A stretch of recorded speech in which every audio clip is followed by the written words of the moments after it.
So episode 5 of The Changeling is here, and this was one that came with some massive revelations to the story. We saw the true identity of William Wheeler being revealed and how he came to be interested in Apollo. The speaking of another world and the fairy tale that Apollo was caught up in within reality, and the origin of the sorceress look in Emma's eye. So with that, let's recap, break down, and explain all that there was to take away from this episode. So let's get into it. Here is The Changeling episode 5, Ending Explained. Just to let you know, this video will contain spoilers. Who is William Wheeler? During this episode, we saw that Apollo was given a second chance at earning the trust of the Wise Ones on North Brother Island by Cal. However, William wasn't. This was because it turned out that William had actually lied about everything that he'd told Apollo. He said that Greta, his wife, was the person who killed their daughter, Agnes, but in actual fact it wasn't. It was William.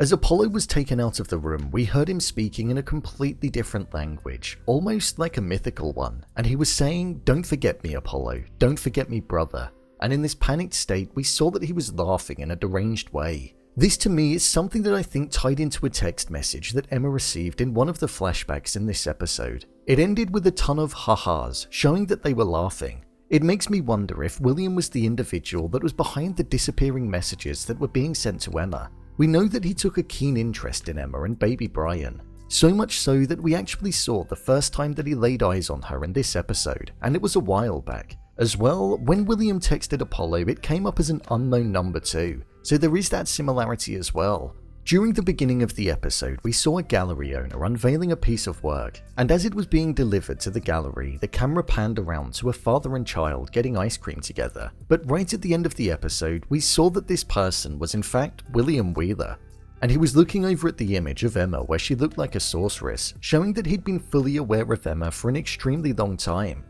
After Apollo had heard from Greta firsthand that William did in fact kill Agnes, and that he took $70,000 from her to buy it To Kill a Mockingbird off of Patrice and then deface it with the word Agnes, his daughter that he killed, on every page and then sent it to her, Apollo went to confront William.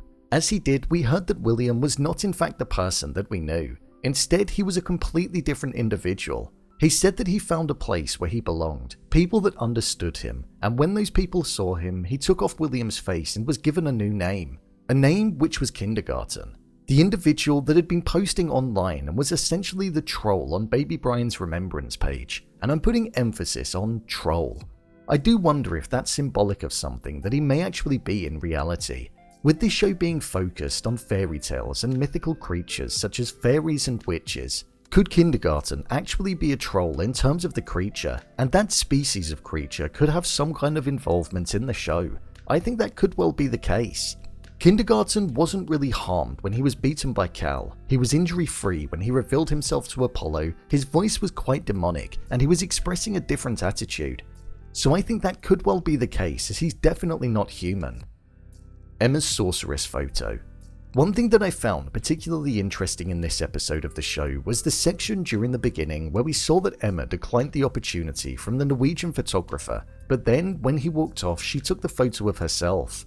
We knew that this happened as we were told about the photo taking place and Emma's eyes looking like a sorceress in a previous episode around dinner. But what stood out to me was that she had the exact same pose and look in her eye as when she went to leave her apartment in episode 2, before going back and deciding to kill Brian and severely wounding Apollo.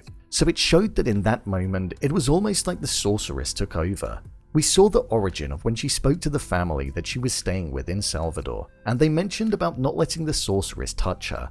Something which did obviously end up happening, so from there her fate was sealed. If she had have just walked away like she initially did when she was fearful, she wouldn't have been in the situation that we're seeing her in. The importance of the book. Throughout all of the episodes, we've seen the importance being put on the book to the waters and the wild. The book seems to be mirroring the story that we're actually seeing unfold within the show. For example, the lines, "Babies are dreams made real, and dreams are fairies' favourite meal." They're at the window, they watch while it sleeps, a child so beautiful, the fairies all weep. We want it, we need it, it's ours for the taking. Tap at the latch, and the window was shaking. This is very representative of what happened to baby Brian, and the fact that he's most likely been switched by a group of fairies that initially took him. Hence why Emma didn't believe that the baby was actually hers. She could sense that there was something different, and I believe she could see through the illusion and the changeling that the fairies most likely put in Brian's place. We even saw weird behaviors coming from Brian in this episode where he was making demonic noises, and also he bit Emma when she mentioned about doing something bad and killing it in order to get the real baby Brian back. So there's definitely something that's up with that, and it shows that it connects to the tale that Apollo was told when he was younger. The fact that we heard creatures of the night and dark creatures of the world all being mentioned in this episode too, that almost ties into the line in the story which was focused on the fairies being at the window watching while it sleeps. So this story is proving to be something which is very important in mapping out what's happening in Apollo's reality. We know that his father gave him the book when he was younger, and we saw Apollo's father having the blue smoke coming out of him many years ago when he tried to take Apollo. So there's definitely more than meets the eye with his father and why he ended up just vanishing all of those years ago. Could Apollo's father be similar to Kinder Garten or have met a similar fate? Maybe. Where is Emma? Well, we know that Emma is alive, but very much not well based on what Cal said to Apollo in this episode. We heard that there was no boat that could be fetched that could bring Emma back from where she was, showing that she could well have crossed that line in which you get transported into another world. We found out that North Brother Island is actually not what it seems, and that it would have taken nothing less than a god to have been able to find the wise ones as Apollo crossed different waters. And he was not actually on the river that he was originally on.